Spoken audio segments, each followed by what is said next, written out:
Hello, I'm Brigantia Blackbird of Blackbird's Brew. Happy Thursday. Let's get controversial. As you've seen by the title of the video, we're going to dive right into who exactly is it that owns the body, the individual or the government.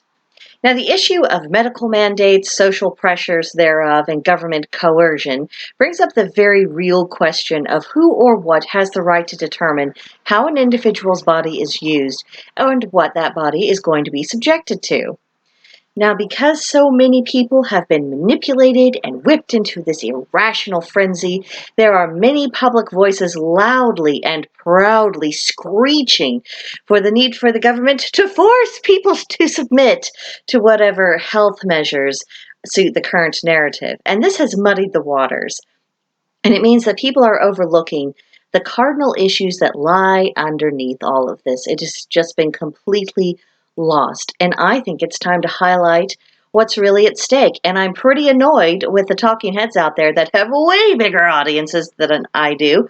The fact that they're not approaching it from this. If you attack the root of an issue and rip that root out, you have a much better opportunity of dealing with everything else that becomes a downstream issue.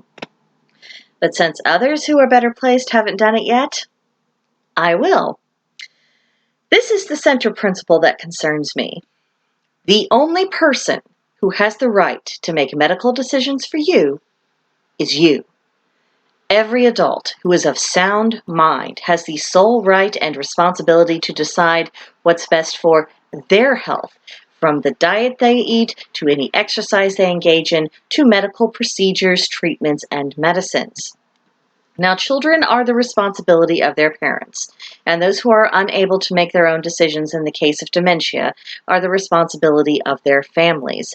And because we are all going to get older one day, it is prudent to put our wishes into writing and have those writings legally certified while we still do have our own faculties so that our families can be carrying out our wishes if and when that time comes.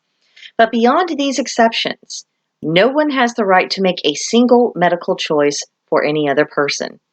Period. Even medical doctors, it is called medical advice, not medical commandments for a reason. We have the right to accept what the doctor says or not, or to seek out other opinions, or whether we're trying to see if that opinion is going to be confirmed, or if it's going to be contradicted, or if things are more complicated. We have the right to find out for ourselves before taking action. Now, I do have concerns that when it comes to the next big push to bully people into accepting certain controversial medical procedures, that it's going to be centered around the idea of, well, if these people were in their right minds, they would have done what they were told to do already. So they must be crazy, so we have the right to force them. I can just see it playing out. It's so obvious that this kind of move would definitely be under consideration, I'll put it that way. Now, for those of us who object to coercion and who object to the use of force in medical matters, we should be prepared for if and when this possible argument raises its ugly head and be able to dispute and refute any such overreach. We need to prepare now because I think it's become pretty clear that these medical authoritarians have no limits, have no boundaries, and there's never going to come a point where they think, oh, well, this far and no further, and I won't push anybody anymore. Not going to happen. As long as people are acting with the approval of their own consciences, even if that conscience is completely uninformed or is not looking at what they do and do not have the right to demand from others, they'll continue doing it, and they'll sleep well that night. Plan ahead. Now, this big push to persuade people that they don't have the sole right to make medical decisions for themselves, it is a blatant attempt to bully people into thinking that they are just too incompetent or too selfish or too uneducated to make their own choices. This infantilizes people and it reduces adults to a subhuman status. So if it's the state or a corporation, business entity, whether it's in the medical field or pharmaceutical companies, whoever it is, if they decide that they're the ones who get to make these choices for what an individual or an entire society is required to submit to when it comes to medical procedures, then effectually the state / corporation / medical field, they effectively own the body of the individual and of society as a whole. That's what it is. Powerful bodies of people, be it governments or companies or even religions, because there's plenty of religions that will get their fingers into these things, they just do not have the right to grant themselves unrestricted control over other people, simply declaring that they're the ones who are entitled to make all the rules and that people have to comply or else. That doesn't make it right. It doesn't make it proper. It doesn't make it legal. It definitely doesn't make it constitutional. And it doesn't mean that anyone has any obligation to put up with it. Yes, I understand they are doing their best to make the consequences dire for people, but that doesn't mean we should give in. The state has no competency in matters of health. None. If you are acquainted with the medical field, you might have come across the expression scope of practice. It means that there are certain things that are within your purview and certain things outside of it, and that it is very important that you operate within the realm of your own qualifications. The state and the various people associated with it are so far out of their bounds. It is just breathtaking. They have no ability to even begin to have an opinion on this, nor should they try to impose what opinions they do have onto other people's. And even if, just miraculously, somehow the state had some level of competency in these matters, that doesn't mean that they would have the right to have the final say, much less impose anything on individuals or the people as a whole. It's not their purview. It is not within their scope. Companies also have no competency in matters of health. And even if you say, oh, well, if it's a pharmaceutical company, that's kind of their expertise. Can you at least acknowledge the inherent conflict of interest there? The goal of a pharmaceutical company is to sell their product and make money. And in recent years, there has been considerable criticism from a wide variety of people on all sides of the aisle that such institutions are actually pretty unconcerned with providing cures for our ailments because that would deprive them of customers. But even if you could prove beyond a shadow of a doubt that these companies had pure intentions, and they were just striving to provide treatment options that cure and help people and just make life better. Even in such a case as that, as unlikely and remote as it would be, that still does not give them the right to force individuals to do what they say. It does not give them the right. We don't have to buy what they are selling. We do not have to put what they are selling into our bodies. They don't have the right to demand it. I don't care what they think. I don't care what their expertise is. It is simply not their decision.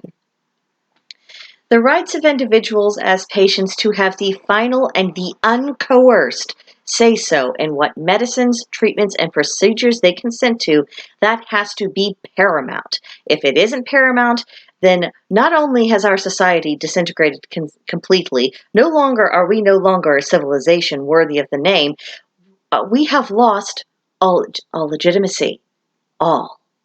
This is an issue that goes beyond the wide variety of health conditions and allergies and medical histories, lifestyle choices that might affect how someone is going to react to a particular medication or procedure. The objection to the state's involvement and large organizations joining the state's efforts to force people to submit in medical matters, it's not just rooted in the self-evident reality that people don't have universally similar and predictable reactions to medications, treatments, and procedures. This is a question of ownership. It's a question of personal sovereignty. Now, the state and the corporations seem to delight in the idea that they could just continue to gaslight people into thinking that the state ought to own them. And then, of course, the state's good buddies, the corporations, they should own you too. And in fact, not only do they own you, they need to decide your personal matters. And that your duty as an individual is just to do what you're told without question or complaint. That's not okay. It's a gross violation of human rights, and quite frankly, it's a blatant violation of the Nuremberg Codes. Do we recall what happened to previous people who violated such codes and were deemed to have committed crimes against humanity. Maybe that history would be worth reviewing. Human life is not the plaything of governments or corporations. They don't own us. They have no right to dispose of us. And it is horrifically dangerous to allow this aggression upon our very bodies go unchallenged. A firm and an uncompromising no is required, as is the need for individuals to assert their natural autonomy. There's a need to speak up, a need to take any organization, government or otherwise, to court, to replace politicians who seek to turn free people into serfs. Now is the time to be brave and to work in concert with the like-minded. Now, in that vein, I would ask you to share this video on your other social media platforms, spread the word. Let's continue to increase awareness that there are other people out there who do feel the same way that we do, and that we are not crazy for saying, what I do with my own body is up to me. What medicines I accept, that's up to me, not up to anybody else. We do need to band together. And of course, I am not the most eloquent person in the world. If you can make this case and do it better, I implore you, please do so. Because not only would that mean that there is another voice out there that is speaking up, it also means that if you are more eloquent or you're just a better speaker in general, you are more likely to be persuasive. You might be able to reach the people who have gotten their minds completely screwed up in this matter. And you probably also have a larger audience than me. So really it would be a win-win for everyone, and it sends a clear signal that there's a large and growing segment of society that is not going to tolerate this uncivilized behavior on the part of the government and of the pharmaceutical companies. So that's what I have to say. Like I asked before, please share this on your social media platforms. If you would like to continue this discussion, please visit us at Blackbird's Brew on Discord. There's a link to join in the description box below. In the meantime, please like, subscribe, leave a comment. I will see you in my next ranting and raving video. Bye-bye for now.